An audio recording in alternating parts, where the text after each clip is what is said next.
Chers collègues, bonjour et bienvenue dans notre audition de l'après-midi. Nous avons l'honneur d'accueillir cet après-midi Monsieur François Hollande.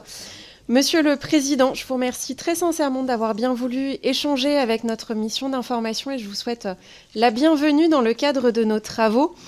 Nous serons très heureux de pouvoir entendre vos observations sur les évolutions récentes de la natalité dans notre pays, mais aussi sur le temps plus long. Vous avez eu l'occasion de vous intéresser fortement au sujet de la natalité et de la famille, et nous aimerions pouvoir avoir quelques échanges avec vous, notamment comment mesurer leur impact, comment les adapter aux mutations de la société sans les rendre illisibles, sans créer des inquiétudes quant à la pérennité de nos politiques familiales. Comment enfin trouver un consensus autour des grands principes afin d'éviter des affrontements d'une part, mais surtout des changements de cap qui seraient de toute façon contre-productifs. On l'observe déjà aujourd'hui parmi les retours qui nous sont faits par les Français, la difficulté à s'y retrouver dans nos politiques familiales et à les envisager dans la durée. Alors, je précise simplement, avant de vous laisser la parole, que cette journée est la journée de la niche du groupe socialiste, que les textes de votre groupe sont actuellement débattus en séance publique. Il va donc de soi que si des votes sont annoncés en séance, je suspendrai l'audition pour nous permettre de regagner l'hémicycle. Je vais maintenant vous donner la parole pour vos propos introductifs, puis je laisserai le rapporteur réagir et nous aurons l'occasion d'avoir un échange de questions-réponses par la suite. Je vous précise que cette audition est retransmise en direct sur le site de l'Assemblée et que la vidéo sera également disponible ensuite sur la page de la mission d'information. Monsieur le Président, la parole est à vous.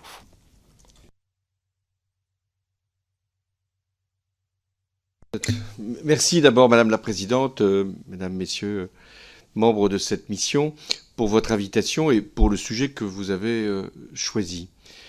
En effet, la politique familiale, elle est au cœur des décisions qui ont été prises au lendemain de la Seconde Guerre mondiale, parce que la démographie faisait partie aussi de l'œuvre de reconstruction d'une société et des conditions qui pouvaient permettre d'accueillir des enfants.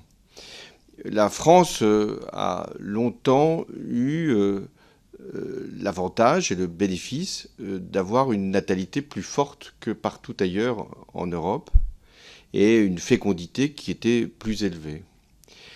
Ça tenait sans doute à la politique familiale telle qu'elle avait été menée et qu'elle avait évolué, et aussi à une volonté de rattrapage par rapport à une période précédente qui avait été hélas marquée par un déclin de la natalité.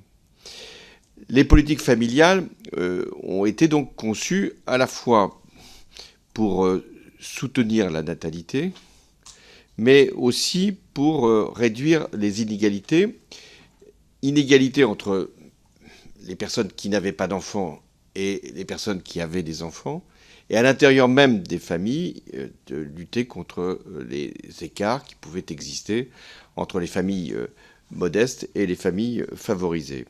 Et puis, il y a eu aussi un objectif de la politique familiale qui a été de favoriser l'activité, et notamment l'activité des femmes. Donc, une politique, c'est à la fois pour que nous puissions, en France, disposer d'un renouvellement des générations par rapport notamment à la retraite et des conditions même d'accompagnement du vieillissement.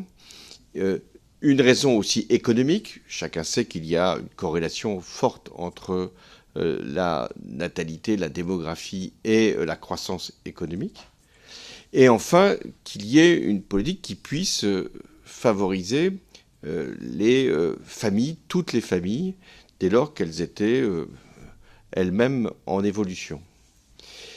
Une des caractéristiques des politiques familiales des années 70 et 80, c'est qu'à côté du versement des allocations familiales, qui a longtemps été le socle de la politique, en tout cas de prestations, sont montés en régime et ont même été progressivement amplifiés les politiques sous conditions de ressources de versement des prestations, que ce soit pour le complément familial, pour le soutien familial, pour l'aide, pour l'allocation aux rentrées scolaires, même pour la prestation jeune enfant. Donc les prestations sous conditions de ressources sont devenues dominantes par rapport aux allocations familiales. Et au-delà même de ce que pouvaient verser les CAF, et donc dans le cadre de l'État-providence, il y a eu aussi une politique fiscale en faveur des familles, mais des familles plutôt favorisées, ou en tout cas supposées payer l'impôt sur le revenu, puisque le quotient familial était l'instrument de ce soutien aux familles ayant des enfants. Aujourd'hui, si l'on regarde ce qui se passe depuis 2011, il y a une chute de la natalité, amplifiée à partir des années 2016 et qui se sont encore confirmées ces dernières années et même ces derniers mois. À quoi peut-on attribuer cette chute de la natalité ? Première considération, qui serait de dire ce qui était l'avance de la société française, peut-être aussi avec la contribution d'une population étrangère dont on sait qu'elle a des taux de natalité plus élevés, mais dont on sait aussi qu'à mesure qu'elle s'intègre dans la population française, ces taux de natalité se rapprochent de ceux qui sont historiquement présents en France. Donc, cette première explication que nous aurions finalement eu un temps d'avance et que maintenant nous sommes, même si nous restons le pays en Europe qui a le taux de natalité le plus élevé, mais que nous sommes d'une certaine façon en convergence avec ce qui se produit partout en Europe, et pas simplement en Europe. La deuxième explication, c'est les comportements eux-mêmes de nos familles. Les femmes font des enfants plus tard et le nombre des femmes en âge de procréer baisse. Donc, mécaniquement, nous avons moins d'enfants. Ça, c'est une explication qui serait plus sociologique, c'est-à-dire qu'il y aurait, de la part des couples, et notamment des femmes, un report de l'âge de faire des enfants, puis ensuite, compte tenu de ce que le cycle de vie, qu'il y aurait donc moins d'enfants depuis quelques années. Troisième caractéristique, c'est ce que souhaitent les familles elles-mêmes. Et c'est vrai qu'il y a eu longtemps dans notre pays une décision qui était discutée au sein même des familles, des couples, de savoir si on passait de 2 à 3 enfants. D'où une politique qui a été menée pour favoriser l'arrivée du 3e enfant. Aujourd'hui, cette même décision, elle porte dans des familles qui ont déjà un enfant sur la volonté d'en avoir un 2e. Et on relève qu'il y a une réticence à aller jusqu'au 2e enfant, ce qui conduit à s'interroger sur d'autres éléments qui expliquent l'évolution, c'est-à-dire la conciliation de la vie familiale et de la vie professionnelle, en particulier pour les femmes, qui, et c'est incontestable, ont à subir, lorsqu'elles ont un enfant, une perte de revenus que le père ne connaît pas. Et un retour vers l'activité qui n'est pas aussi simple qu'il est souvent annoncé. D'où d'ailleurs les propositions de congé parental et de faire en sorte que les pères puissent être incités ou être obligés de prendre un congé au moment de la naissance de l'enfant. Arrive une autre caractérisation de la période, c'est les structures de garde qui, elles aussi, ont évolué, avec une préférence pour certaines familles de choix individuels d'assistantes maternelles plutôt que de choix collectifs, alors même que les collectivités locales ont fait beaucoup pour accueillir des solutions de garde ou de proposer des solutions de garde aux familles. Enfin, le dernier élément d'explication, c'est le logement. Le coût du logement étant devenu plus élevé, la taille des logements s'étant réduite, il y a forcément des ajustements dans la taille des familles qui expliqueraient, ou qui pourraient expliquer encore aujourd'hui, la baisse de la natalité. Alors je vais en terminer. Qu'est-ce que nous pouvons préconiser ? première politique de renforcer les aides aux familles, prestations familiales notamment, et tout le débat de savoir s'il y a une corrélation entre les aides aux familles et la natalité. Vous allez sans doute m'interroger sur les mesures qui ont été prises en 2014. Toutes les études économiques qui ont été faites depuis montrent qu'il y a peu de corrélation. Je ne dis pas qu'il n'y a aucune corrélation, mais il y a peu de corrélation entre les changements de paramètres pour les politiques familiales en termes financiers et la décision de faire des enfants. Donc la modulation des allocations familiales, imaginons que nous la remettrions en cause, aurait très peu d'effet, pour ne pas dire nul effet, sur la décision dans les familles concernées, c'est-à-dire les familles favorisées, de faire des enfants. Je dirais la même chose d'ailleurs pour le quotient familial, dans la mesure où, encore aujourd'hui, le quotient familial bénéficie aux classes moyennes supérieures, compte tenu du plafonnement. Et s'il y avait un élément de justice, qui coûterait d'ailleurs fort cher, ce serait de créer un crédit d'impôt plutôt qu'un plafonnement du quotient familial, enfin plutôt qu'un quotient familial, y compris plafonné. Mais on voit bien qu'à ce moment-là, ça toucherait tous les foyers ayant des enfants. En deuxième élément de débat, est-ce qu'il faut verser des allocations familiales dès le premier enfant? Là aussi, ça peut se justifier, puisque ça permettrait à des familles de se constituer en tant que famille. Mais en réalité, compte tenu des comportements sociologiques que j'ai évoqués, la venue du premier enfant est assez mécanique dès lors que le couple se forme. C'est le deuxième enfant qui est l'élément déterminant de ce que va être une évolution familiale favorable en termes natalistes. Donc je ne suis pas spécialement favorable à le versement, et c'est pour ça que je ne l'ai pas fait, d'allocation familiale dès le premier enfant. Mais plutôt un renforcement de l'allocation dès le deuxième enfant. Et après, avec les suppléments qui sont versés pour le troisième, quatrième et autres. C'est le déclenchement pour le deuxième enfant, parce que avoir un deuxième enfant modifie profondément l'organisation de la vie, et notamment pour ce qui concerne le logement. Troisième débat politique, c'est de savoir ce qu'il y a lieu de faire sur le congé, puisque cette mesure est introduite dans la loi de financement de la sécurité sociale, par rapport au congé parental. Et toute la question du congé de paternité. Dès lors qu'on pense, et je le pense, qu'il y a une charge mentale forte sur les femmes qui deviennent mères, il faut que le congé paternel soit un congé obligatoire pour qu'il puisse y avoir ce partage et cette égalité.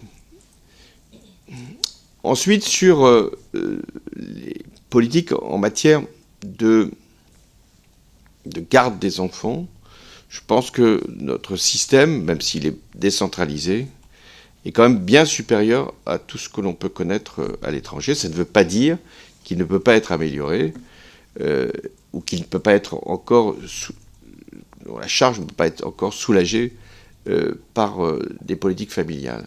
Ce qu'on peut comprendre de toutes les études faites en matière de politique familiale, c'est que tout ce qui est allègement du coût de la garde des enfants a un effet bien supérieur à toute augmentation d'une allocation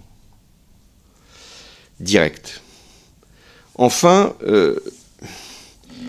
il faut prendre en compte ce qui n'est pas forcément intégré dans beaucoup de réflexions, le problème de la solitude, de l'isolement, et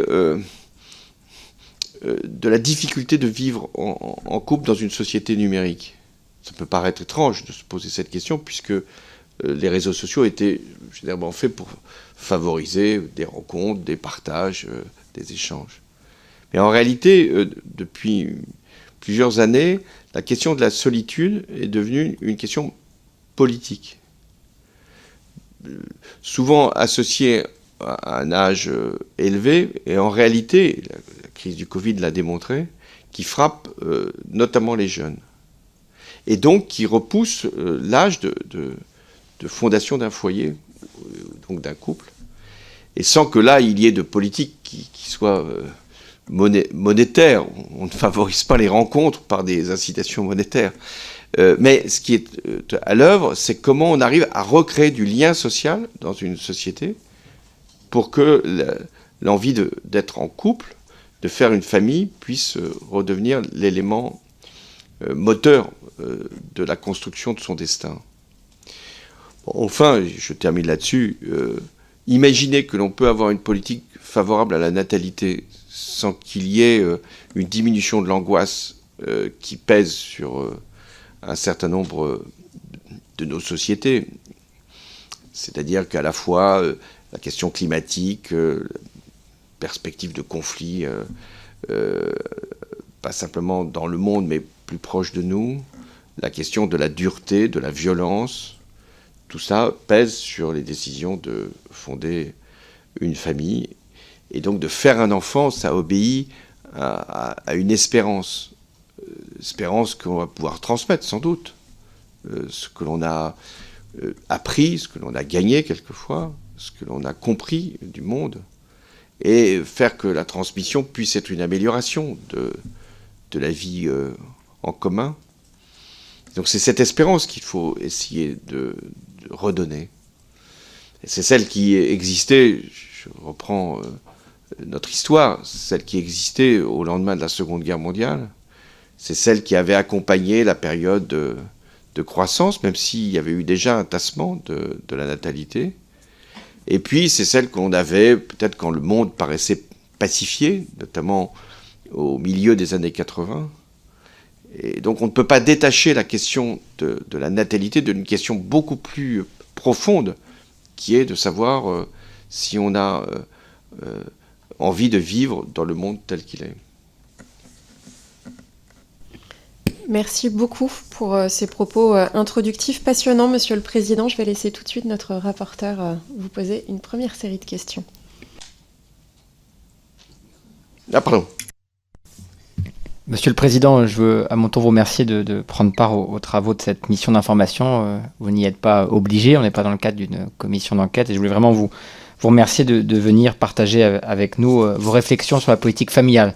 Alors vous avez eu un propos introductif approfondi, vous avez répondu à certaines questions que j'allais vous poser et c'est très bien, ça nous permet d'avancer. Je vais essayer de vous poser mes questions dans l'ordre. Peut-être la première question, c'est en voyant finalement la baisse de la natalité aujourd'hui, peut-être les revirements de la politique familiale, vous l'avez dit, qui demande d'avoir de la visibilité, de la lisibilité, pardon. Est-ce que vous referiez les mêmes choix, j'allais dire, sur une remise en cause partielle, pas totale, hein, de l'universalité des allocations familiales ou d'un plafonnement du quotient familial?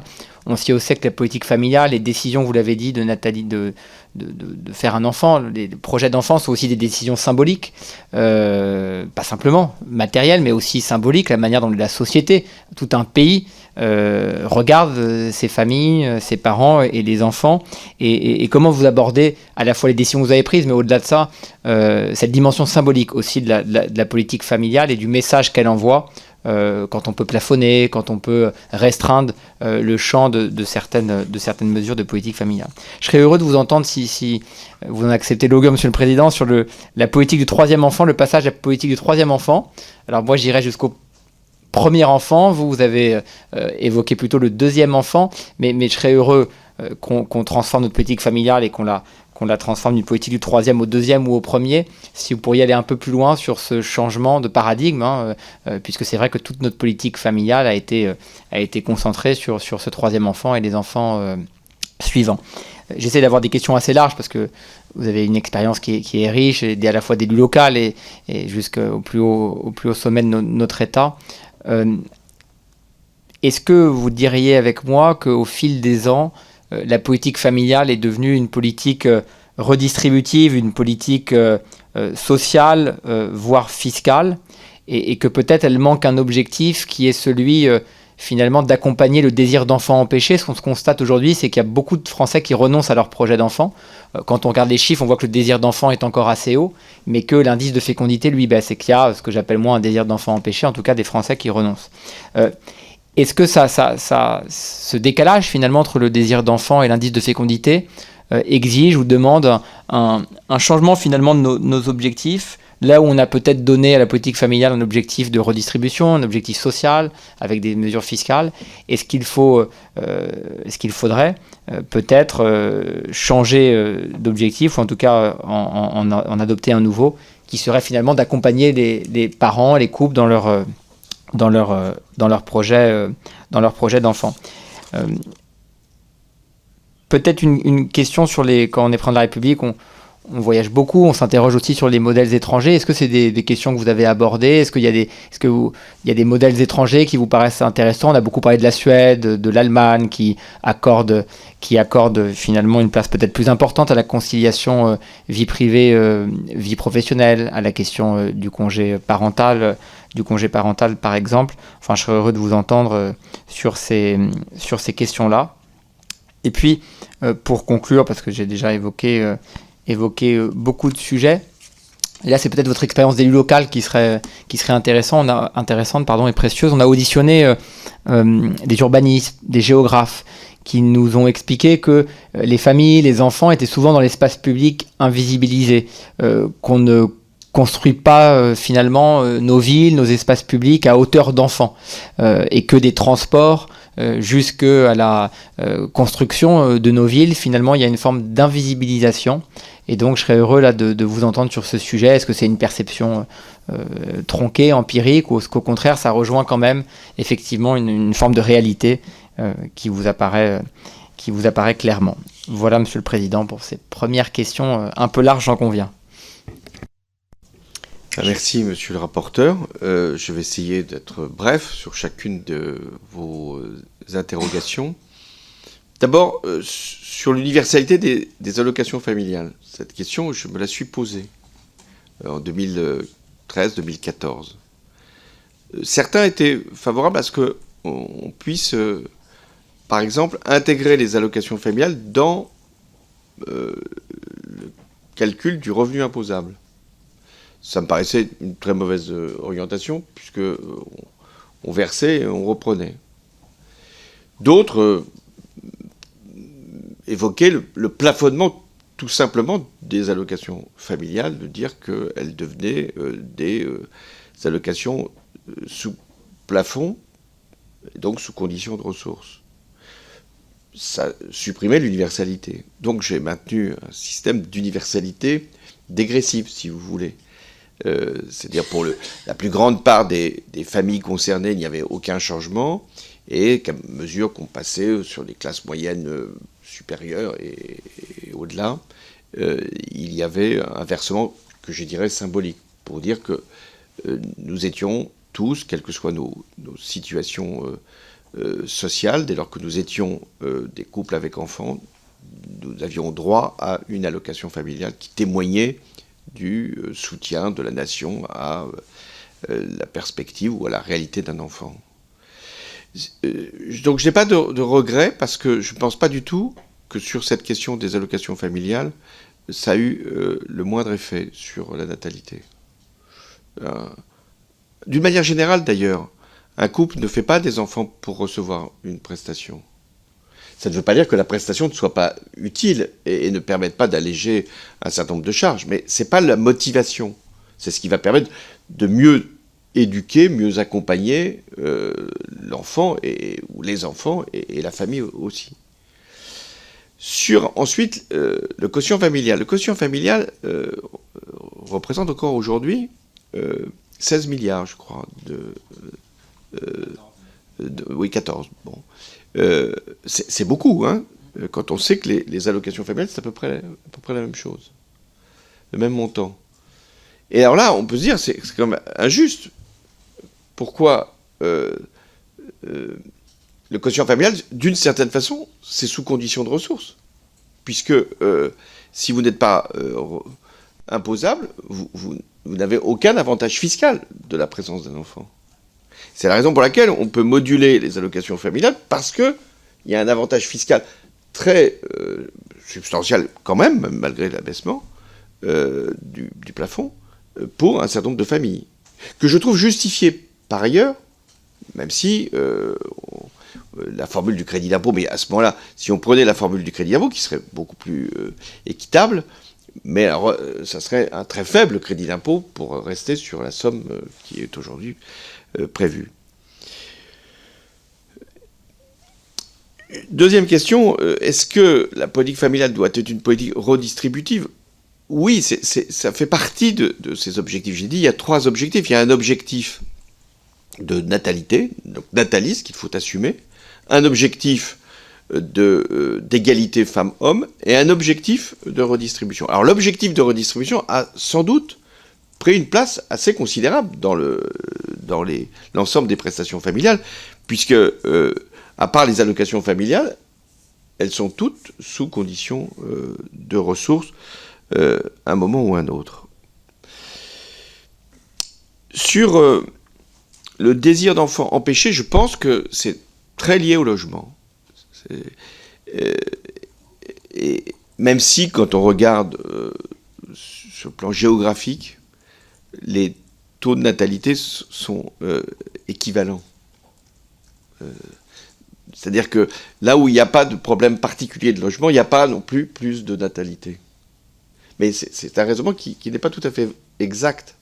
C'est-à-dire que là où il y a des difficultés de logement, on pourrait avoir plus d'enfants, sûrement. C'est la raison pour laquelle je pense que si on doit essayer à un moment de repenser une politique familiale, il faut la lier au logement. Alors, il existe des allocations au logement, à l'évidence. Et on doit la lier sans doute à l'accession à la propriété. Parce que ça fait partie d'une décision qui est assez voisine de l'acte familial. Je veux accéder à la propriété pour avoir une maison, un logement qui me permet de faire une famille la plus large possible. Et deuxièmement, ce qui concerne le logement social, on constate que, compte tenu de la faible mobilité du logement social, il y a des grands logements qui restent habités par des personnes qui sont devenues des personnes retraitées. Et qu'en revanche, des familles n'arrivent pas à se loger correctement. Donc il y a sans doute sur le logement, parce que je pense que c'est vraiment un élément très important qui fait que des familles peuvent renoncer à faire des enfants ou à faire un enfant de plus, qu'il faut porter l'attention.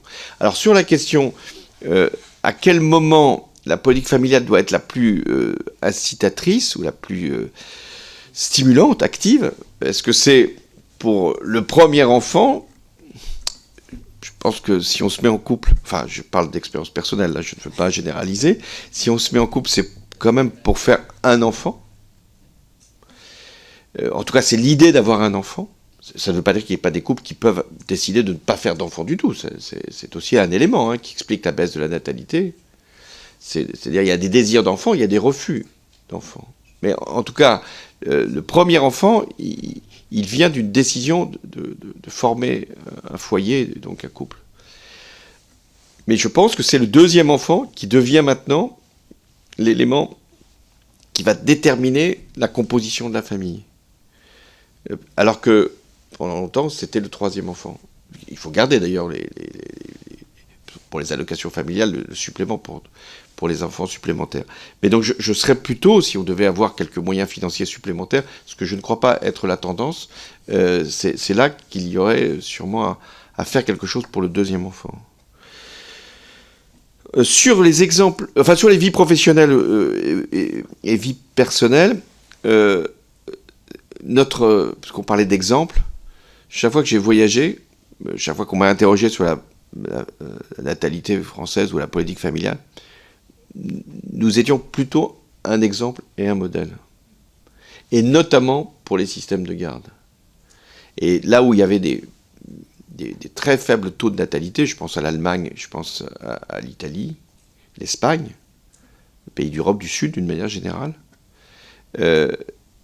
c'est parce qu'il n'y avait pas de politique qui était aussi active que la nôtre pour des systèmes de garde.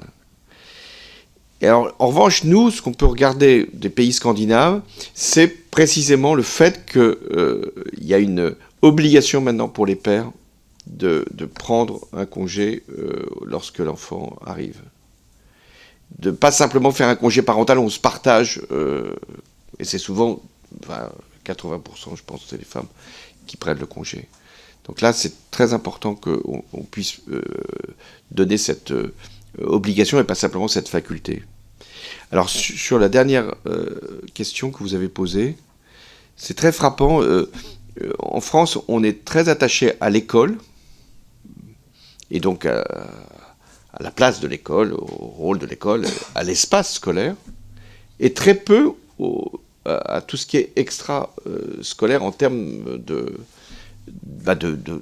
vie avec l'enfant. Le nombre de mètres carrés d'espace vert dans les villes en France est quand même beaucoup plus réduit qu'à l'étranger. Le peu de... Ça a changé depuis quelques années, heureusement, de jeux qui sont proposés, de systèmes de garde précaires, de très courte durée. Dans beaucoup de pays, il y a des systèmes d'accueil pour l'enfant pour quelques heures. Mais alors ça pose quand même, si on se parle franchement, pour ces systèmes que je viens d'indiquer, ça suppose une confiance. Confier son enfant, c'est un élément très important de sécurité qu'on attend de ceux qui rendent cette prestation. Mais pour ce qui est effectivement de la visibilité,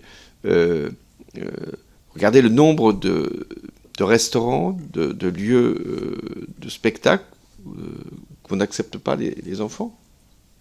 Donc d'hôtels même, ou de systèmes de vacances où l'enfant n'est pas forcément souhaité.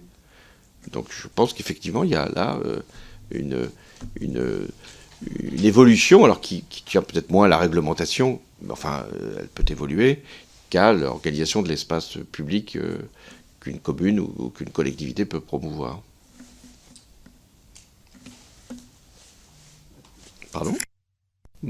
Beaucoup juste de questions complémentaires à votre propos, qui me paraissent tout à fait intéressantes, parce que vous êtes finalement l'un des seuls jusqu'ici à avoir assumé que la politique familiale doit intégrer un objectif de natalité. C'est souvent, je caricature, dans les positions politiques des uns et des autres, plutôt une position qui est tenue à droite, voire droite plus radicale, plus extrême, de dire qu'on assume clairement que la politique familiale a un objectif nataliste, je vous cite. Mais pour être sûr de vous avoir bien compris et de comprendre ce que vous voulez dire derrière cet objectif, est-ce que vous iriez jusqu'à dire que notre politique familiale doit inciter finalement les Français à faire des enfants, ou est-ce que vous en restez à ce qui est plutôt la position qui est celle du groupe Horizon lorsqu'on a créé cette mission d'information, parce que c'était un droit de tirage de notre groupe, de dire nous on répond finalement à un désir d'enfant empêché, c'est-à-dire qu'il y a des Français qui veulent avoir des enfants, ils y renoncent trop souvent, et on essaye de répondre à ce désir d'enfant empêché. Mais ça m'intéresse on a interrogé beaucoup des personnes qui sont venues ici sur cette question de jusqu'à où on va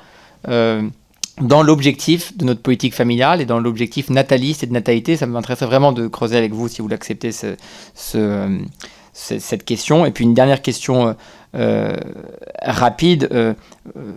Vous, président, vraiment, je sais que l'avenir appartient à ceux qui le préparent aujourd'hui, monsieur le président, mais est-ce que, ou député, est-ce que vous considérez qu'il faille que le congé paternité soit obligatoire, c'est-à-dire aller jusqu'à l'obligation pour les pères de prendre leur congé paternité?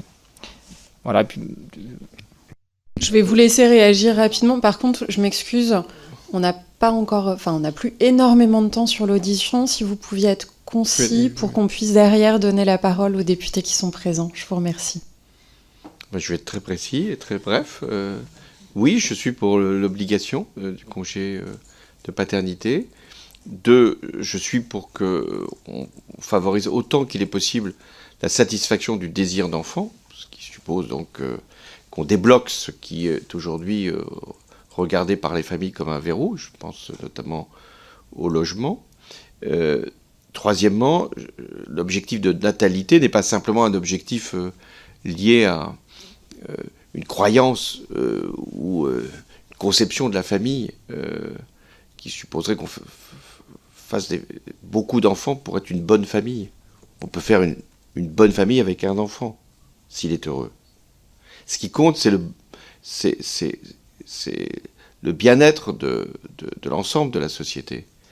Or, une société qui a peu d'enfants vit avec moins de perspectives de progrès que des sociétés où l'enfant devient rare.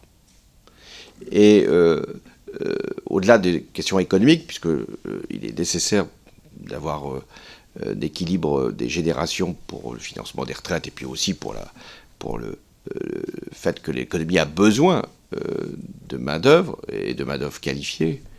Et si on veut éviter puisque c'est un débat qui est aussi présent, que l'immigration soit un moyen de venir suppléer le défaut de main-d'œuvre dans un pays comme le nôtre, quelles que soient les tâches d'ailleurs que l'on peut proposer, nous avons besoin de favoriser la décision de faire des enfants, tout en sachant que ça obéit à des considérations à la fois très privées, très intimes, très personnelles, et à des considérations collectives.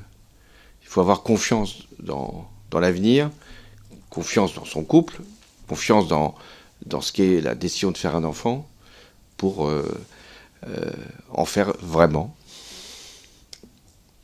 Je vous remercie. Je vais peut-être pousser un peu la discussion encore sur ce point-là, si vous me le permettez, parce que finalement, on touche à un sujet qu'on a jusque-là quand même assez rapidement éludé dans nos différentes auditions, celle d'assumer une ambition en termes de natalité pour notre pays.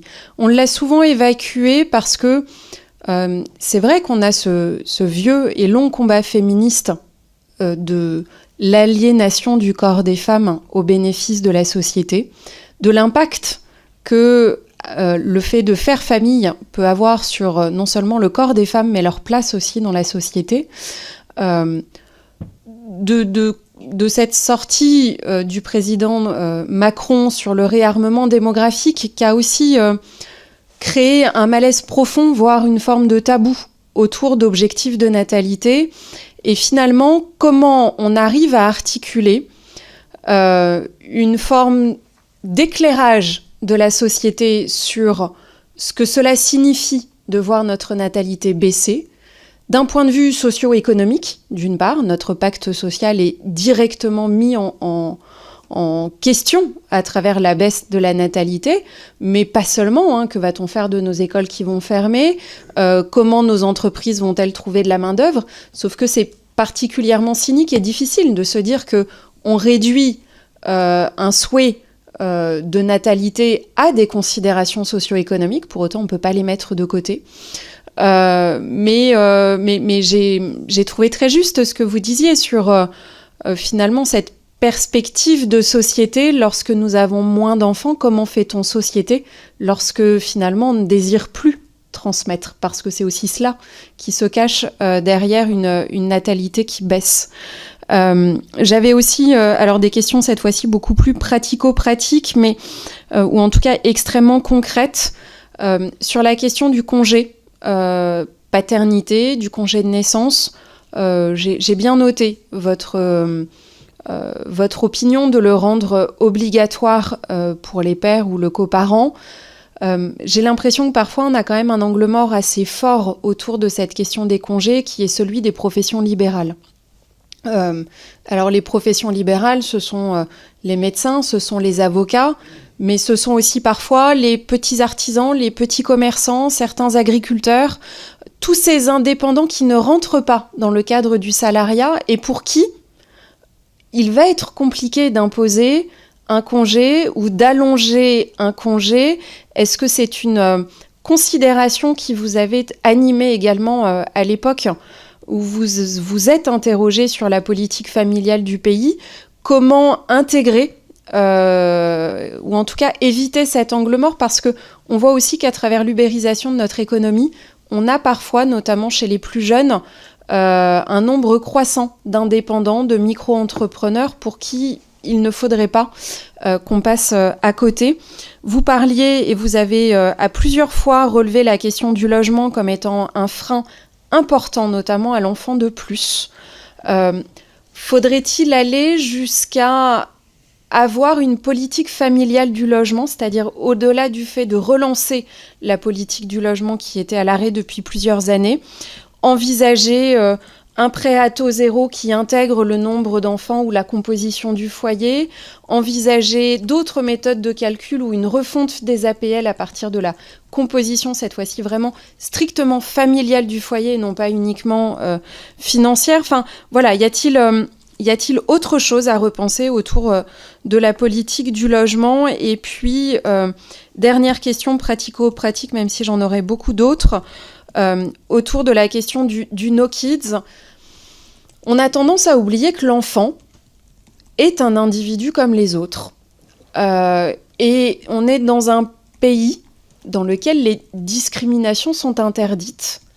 Devrait-on aller jusqu'à des sanctions assumées et fortes à l'égard des établissements qui refusent d'accueillir les enfants au titre d'une politique discriminatoire? Voilà. J'en finis avec ce premier lot de questions et puis nous aurons, à l'issue de vos réponses, une demande d'intervention de Madame Sicard et une demande d'intervention de Madame Bergantz. Je vous remercie. D'abord, l'argument « est-ce qu'on fait des enfants pour préparer sa retraite ?» est un argument qui ne porte pas. Je ne dis pas qu'il n'a pas de sens. Vaut mieux pour financer les retraites avoir des actifs. Mais l'idée qu'on va concevoir un enfant pour sa propre retraite, c'est une idée qui remonte à loin. Avant, on faisait des enfants pour qu'ils nous protègent. Mais là, la perspective financière des retraites n'est pas intégrée dans l'acte d'enfant, enfin de conception de l'enfant. Donc on fait des enfants parce qu'on veut qu'ils soient heureux. Et donc la condition pour qu'une société soit nataliste, il faut qu'elle soit dynamique, il faut qu'elle soit mobile, il faut qu'elle soit porteuse. En ce sens, la question de l'école est déterminante. C'est-à-dire que si j'ai confiance dans le système scolaire, je ferai d'autant plus le choix de faire des enfants. Tout se tient. Donc la politique familiale, c'est pas simplement une politique financière, une politique articulée sur une redistribution ou sur des moyens de garde. C'est aussi une politique globale qui fait que on a l'idée que par l'école et par d'autres moyens, il va y avoir un progrès individuel et collectif. Mais alors, il y a aujourd'hui des économistes qui pensent que c'est bon pour le rétablissement des finances publiques d'avoir moins d'enfants. Puisqu'il va y avoir des charges qui vont diminuer. Et comme l'espérance de vie progresse, on peut, pendant 10 ans ou 15 ans, imaginer un système où, ayant moins d'enfants, nous aurons moins de coûts pour l'accueil de ces enfants, pour l'éducation de ces enfants, pour l'université, puisque ça va arriver aussi à ce niveau-là. Et comme le vieillissement et l'espérance de vie s'allongent et qu'il peut-être évite qu'il y ait tout de suite une charge importante, il y a un laps de temps qui peut nous être profitable. Et ben non, c'est un calcul à très courte vue, parce que ayant moins d'enfants, nous aurons sans doute plus de place, mais nous aurons moins d'efficacité collective. Donc c'est pour ça que ce calcul me paraît déraisonnable. Sur les questions des indépendants, il y a un avantage d'être indépendant, c'est que on est indépendant. on peut décider soi-même de la flexibilité de son temps de travail, pour certains. Pour d'autres, c'est pas aussi simple, d'autant qu'il y a des faux indépendants. Il y a des indépendants qui sont totalement soumis à un système de travail qui leur est donné. Moi, je me suis souvent posé la question pour les agriculteurs, parce que c'était pas simplement pour la question des enfants, c'était pour la question aussi des congés, c'était pour la question de la vie de famille. Et donc, il faut essayer de favoriser. D'abord, il y a de plus en plus de femmes qui sont chefs d'exploitation. Et il y en aura de plus en plus. Il y a de plus en plus de femmes qui sont travailleuses indépendantes. Donc, résultat, il faut qu'il y ait des pères qui fassent aussi leur part et donc de travail. Et donc, je pense qu'il faut effectivement adapter nos décisions à ces statuts différents. Mais je pense qu'on peut y parvenir. Sur le logement, je serais moins favorable au prêt à taux zéro, qui ne sera pas, à mon avis, un levier très, très important, que au système des APL, sûrement, ou même, puisqu'on cherche toujours des mesures fiscales pour encourager l'investissement immobilier. L'investissement immobilier pour la résidence principale. Longtemps, l'investissement immobilier, c'était pas, j'ai moi soutenu cette politique, était pour que les propriétaires puissent louer. Mais là, pour l'acquisition du premier logement, je pense qu'il y a sûrement un dispositif fiscal à imaginer pour les primo-accédants. Enfin, pour la dernière question, c'est vrai qu'on est toujours gêné de dire qu'il faut des sanctions et qu'il faut tout vérifier. Mais quand il y a vraiment presque une provocation dans l'affichage qu'on n'accepte pas les enfants comme on n'accepte pas les animaux, c'est vrai qu'il y a quand même là un élément qu'il faut sanctionner. Merci beaucoup pour vos retours très concrets. Madame Sicard. Merci Madame la Présidente. Monsieur le Président, ce déclin démographique ne touche pas seulement la France, on peut dire que c'est un déclin européen, un déclin même du monde occidental. Enfin, en tout cas, en Europe, certains de nos voisins ont pris le problème à bras le corps. L'Italie de Giorgia Meloni a hérité d'une situation encore plus catastrophique que la nôtre et en a fait sa priorité nationale.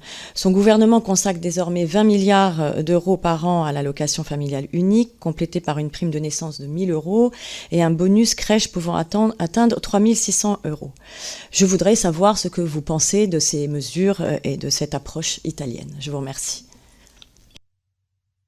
D'abord, il n'y a pas que les démocraties occidentales qui sont victimes de la dénatalité. La Russie, par exemple. Je peux comprendre d'ailleurs, parce que faire des enfants, si c'est pour les emmener à la guerre, c'est vrai que c'est pas tout à fait encourageant. Mais depuis longtemps, la Russie connaît des taux de natalité très faibles. Je ne parle pas de la Chine qui avait décidé de faire une société où il n'y avait qu'un enfant par couple. Elle y revient d'ailleurs, puisque les déclins démographiques vont être très importants en Russie et en Chine. Je parle là des puissances qui sont autour de nous. Aux États-Unis, qui est une démocratie occidentale jusqu'à récemment, en tout cas, nouvel ordre, il y a aussi un déclin démographique.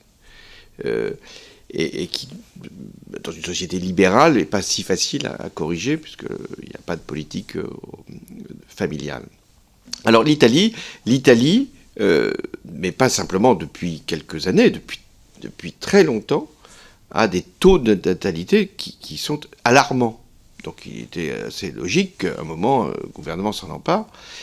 Et on va voir si ces mesures financières sont de nature, elles auront sûrement un effet, compte tenu du fait qu'il n'y avait pas de politique familiale. C'est-à-dire qu'en Italie, c'était l'idée que, c'est une société qui était catholique, que l'idée que les comportements allaient être liés à des convictions religieuses. Ben non, ça ne fonctionne pas ainsi. Donc on va voir si ces politiques qui vont rattraper les nôtres, puisque en réalité, ils n'avaient pas du tout de politique, vous avez donné les éléments qui étaient comparables aux nôtres. On va voir si elles auront un effet. Je pense qu'elles auront un effet conjoncturel, donc qui sera visible, mais que tout dépendra, là aussi, des éléments plus sociologiques et aussi du logement, de la confiance dans l'avenir, de l'économie, de la place de l'enfant. Est-ce qu'on regardera si ça favorise le premier enfant, le deuxième enfant? Ils ont fait une prime pour le troisième enfant. On verra si ça peut produire des résultats. Voilà ce que je peux vous dire sur les politiques familiales. Ce qui est intéressant, c'est que l'Italie a pris plutôt le parti, compte tenu du fléchissement démographique, de donner des primes et des allocations. Et les Allemands, qui sont aussi touchés par ce phénomène, ont plutôt pris le parti de favoriser l'accueil et dans des structures collectives ou individuelles pour les enfants. Je vous remercie. Madame Bergantz. Merci Madame la Présidente, merci Monsieur le Président pour la sincérité et la nuance de vos propos, et cela évoque évidemment la complexité de notre politique familiale assez unique qui déploie un budget important, tant au niveau des prestations, du quotient familial, mais également de l'accueil et aussi des droits familiaux à la retraite. Je ne crois pas que beaucoup d'autres pays ont un tel spectre d'aide aux familles.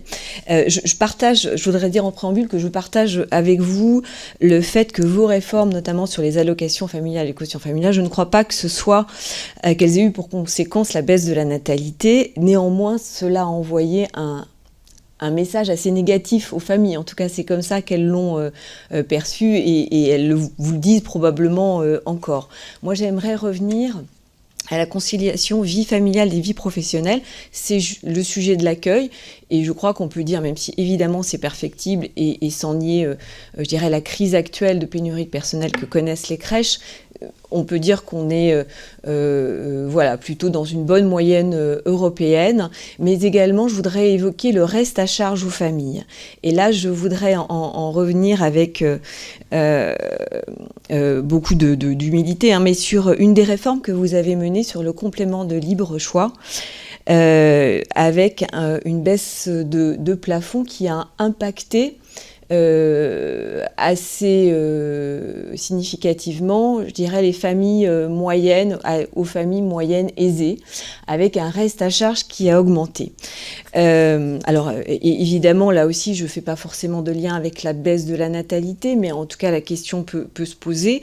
En tout cas, la question peut se poser sur le fait que ces familles-là ont aujourd'hui moins d'enfants que, on va dire, les familles plus précaires ou les familles plus aisées, qui sont aidées soit par des prestations familiales d'un côté, soit par le quotient familial de l'autre. Est-ce que vous feriez différemment aujourd'hui ? Et est-ce que vous pensez que justement ce reste à charge aux familles est un sujet important qui pourrait, après l'expérience du premier enfant, empêcher l'envie d'avoir un deuxième enfant? Quand on prend des mesures, comme j'en ai décidé, qui baissent le plafond du quotient familial ou qui modulent les allocations familiales et qui touchent une catégorie particulière de familles, c'est forcément assez mal reçu par les familles concernées. Ça ne fait pas beaucoup de familles, mais ces familles-là sont quand même plutôt mécontentes, puisqu'elles ont eu plus d'impôts à payer ou moins de prestations à recevoir. Même si ce n'était pas considérable, c'est suffisant. Mais ce n'est pas, et vous l'avez dit d'ailleurs, du tout un facteur explicatif de la baisse de la natalité, puisque quand vous faites des enfants, vous n'avez pas de prestations. Vous attendez peut-être des prestations, ou vous espérez bénéficier d'un quotient familial, mais ce n'est pas l'acte puisque rien n'a changé. Elles n'avaient pas d'enfants, elles vont avoir un enfant, elles vont avoir un système social ou un système fiscal qui va leur être approprié.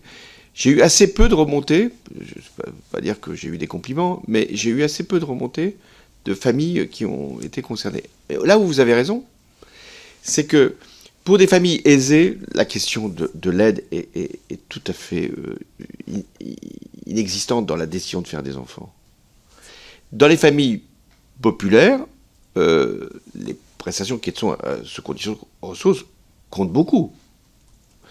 Est-ce qu'elles sont tout à fait la raison de faire des enfants? Je ne crois pas, mais ça compte beaucoup quand même. Là où on a une catégorie qui peut être finalement décisive pour faire peut-être plus d'enfants qu'elle n'en fait, c'est pour ces catégories qui ne sont pas, on les connaît, suffisamment aidées, mais qui sont suffisamment fiscalisées pour être découragées. C'est une partie de la population qui serait d'ailleurs intéressante de mesurer statistiquement, parce que c'est sans doute sur cette population-là qu'il faut faire un travail. Et c'est cette population, cette partie-là de la société française, qui doit être encouragée pour l'accession à la propriété. C'est elle qui a le plus de difficultés pour accéder à la propriété.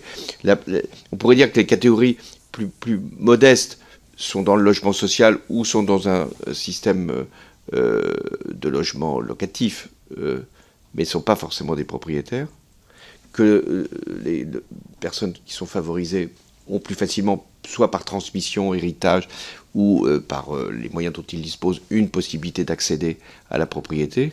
Mais il y a une partie de la population qui, jusqu'à récemment, c'est-à-dire jusqu'à il y a 10 ans, accéder à la propriété, aujourd'hui, sont découragés de le faire, compte tenu des taux d'intérêt, compte tenu de la difficulté d'accéder au crédit, compte tenu de l'offre qui n'est pas suffisante. Et donc je pense que c'est par l'accession à la propriété qu'on répond à ce besoin qui est tout à fait évident d'être soutenu pour éventuellement élargir le nombre d'enfants. Après, une opinion personnelle, moi, il se trouve que j'ai 4 enfants qui sont dans les mêmes conditions d'existence, qui ont les mêmes, pas forcément les mêmes revenus, mais pas loin. Ils n'ont pas les mêmes choix de faire des enfants ou pas. La question de faire des enfants reste une question intime, et qui n'est pas liée à un statut social, qui n'est pas liée à un niveau de revenu, qui est liée à, d'abord, une vie personnelle. Qu'est-ce que je veux pour mon existence, et qui est liée aussi à l'idée qu'est-ce que je veux créer, et donc procréer pour la suite. Et si on oublie cette dimension intime, on ne peut pas avoir une politique familiale. Donc c'est un levier très difficile à manier. Mais il faut arriver à donner à chaque femme et chaque homme la volonté de transmettre et donc de faire des enfants. C'est un élément très politique. C'est à la fois intime et très politique. C'est intime parce que ça répond à des choix personnels, et c'est très politique parce que c'est ça la politique. C'est la projection, c'est le projet, c'est l'idée de demain. Et donc c'est pour ça que votre sujet est un sujet éminemment politique. Faire des enfants, ou ne pas faire d'enfants, ou de faire moins d'enfants, c'est tout un ensemble de données qui sont à la fois personnelles et presque philosophiques. En tout cas, se donner toutes les conditions pour permettre à chacun de pouvoir réaliser ce désir d'enfant. Et c'est là où, dans ce que vous dites sur la notion financière par rapport au fait de faire des enfants, vous dites que l'argent n'est pas une motivation pour faire un enfant. On observe quand même, et notamment dans le recueil de la consultation, on a eu près de 30 000 réponses à la consultation citoyenne que nous avons lancée. Le premier frein qui a amené les couples à renoncer au deuxième enfant, c'est justement le frein financier. C'est-à-dire que, oui, on ne fait pas un enfant pour toucher une prestation ou une allocation, ça c'est clair. Ce sont des considérations presque métaphysiques, en tout cas beaucoup plus intimes et psychologiques, qui vont amener un couple à décider de faire un enfant. En revanche, lorsque le désir est là, si les conditions financières ne sont pas réunies, alors on peut renoncer à ce désir d'enfant. Et ça s'observe de manière quand même assez flagrante quand on met en relation l'indice conjoncturel de fécondité avec la question des revenus, notamment de la mère. Les femmes qui ont moins d'1,6 enfants sont celles qui gagnent entre 1 000 et 2 000 euros par mois. Les autres ont plus d'enfants. Et donc il y a vraiment cette corrélation avec cette classe moyenne qui s'est largement paupérisée ces dernières années dans sa capacité à aller réaliser un désir d'enfant, puisque le désir d'enfant en France est quand même toujours assez élevé. Il s'établit autour de 2,3, ce qui reste un chiffre quand même relativement élevé.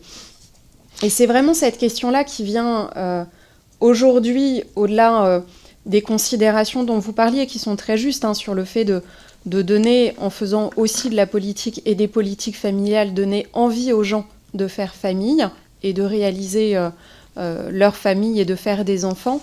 Il y a quand même cette considération financière qui nous questionne beaucoup sur la lisibilité et l'accession aux prestations sociales dans notre capacité à accompagner financièrement les gens dans leur désir d'enfant, ou en tout cas que ça ne soit pas un frein dans leur volonté de faire famille. Tu veux peut-être compléter, Jérémy ? Peut-être une dernière question. Vous avez fait référence à vos enfants, Monsieur le Président. Vous n'avez pas évoqué vos petits-enfants, je ne sais pas si vous en avez. Bon, alors c'est... Ce qui me permet de vous interroger, on a beaucoup parlé dans notre mission d'information finalement des parents, des enfants. On a peu évoqué la question des grands-parents. Il y a un proverbe africain qui dit qu'il faut tout un village pour élever un enfant. Et on a peut-être perdu dans notre société la solidarité intergénérationnelle. Finalement, on voit des couples qui s'expriment un peu seuls dans l'éducation de leurs enfants, dans l'accompagnement matériel. Et là, voilà, c'est votre regard à la fois d'ancien élu, député aujourd'hui, de président, d'élu local, de père, de grand-père du coup, auquel je m'adresse. Mais qu'est-ce qu'on peut attendre aussi des grands-parents dans une société qui a un peu perdu la solidarité intergénérationnelle, et pour être un peu brutal et brut dans ma question, qui attend beaucoup de l'État, j'allais dire tout, mais c'était un peu excessif, qui attend beaucoup de l'État, voilà. Alors, Madame la Présidente a insisté sur le deuxième enfant. Je pense effectivement c'est le moment de charnière. Fait-on un deuxième enfant ? Et quand on fait un deuxième enfant, le logement devient le sujet principal, puisque quand on est un couple, on fait un enfant, on peut rester dans le même appartement, mais quand on est avec un deuxième enfant, il faut changer d'appartement. Donc c'est pas simplement la location qui va permettre ce changement d'échelle, mais sûrement qu'il faut améliorer le passage au deuxième enfant, soit par une majoration des allocations familiales, soit par, ou c'est pas d'ailleurs exclusif, soit par une disposition pour l'accession à la propriété. Mais c'est bien le deuxième enfant qui devient aujourd'hui la cible. Le troisième, on a longtemps pensé que c'était celui qu'il fallait encourager, mais quand on a un logement pour 2 enfants, on peut avoir le troisième, il ne crée pas la même rupture que le deuxième enfant. Donc c'est pour ça que je prends plutôt cette priorité. Ensuite, c'est pas vrai que les classes moyennes ont été paupérisées, au sens de leurs revenus. Quand on regarde les évolutions de pouvoir d'achat, il n'y a aucune baisse de pouvoir d'achat depuis 30 ans, 40 ans. Qu'est-ce qui s'est passé ? C'est qu'avec le même pouvoir d'achat, vous accédez beaucoup plus difficilement au logement ou à certaines conditions de vie qui étaient plus faciles précédemment. Ça coûte plus cher de vivre. Alors ça ne se mesure pas en termes de pouvoir d'achat. Ça coûte plus cher de vivre. C'est-à-dire, ça coûte plus cher de se transporter, ça coûte plus cher de se loger, ça coûte plus cher de garder ses enfants ou de faire garder ses enfants. C'est ça qui va créer ce sentiment, qui est une réalité d'ailleurs, de paupérisation. Je gagne peut-être la même chose, avec une forme d'indexation, mais tout ce que je peux rencontrer comme difficulté va être amplifié. C'est pour ça que ce qu'il faut avoir comme statistique, c'est pas simplement des pouvoirs d'achat monétaires, c'est ce que certains avaient appelé le pouvoir de vivre, etc. C'est comment on vit. Et c'est là la question de la famille se pose. Alors sur les grands-parents, quel est le changement ? C'est qu'on vit plus à côté de quand on est un couple, on vit plus à côté de ses parents. Ou les parents ne vivent plus à côté du couple. La mobilité a fait. C'est-à-dire que la solidarité, elle est toujours là, mais l'éloignement, il est là. Donc le rôle des grands-parents, c'est les vacances, en gros.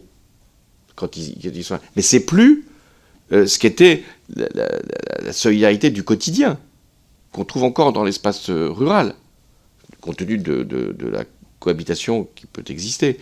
Mais c'est pour ça que, pour les grands-parents, lorsqu'il faut faire des aides aux grands-parents pour qu'ils s'occupent de leurs petits-enfants, là, on irait un peu trop loin dans la politique familiale. Mais c'est vrai que c'était un élément très important, les grands-parents, et encore plus important dans les familles recomposées, parce que c'est aussi un élément qu'il faut intégrer.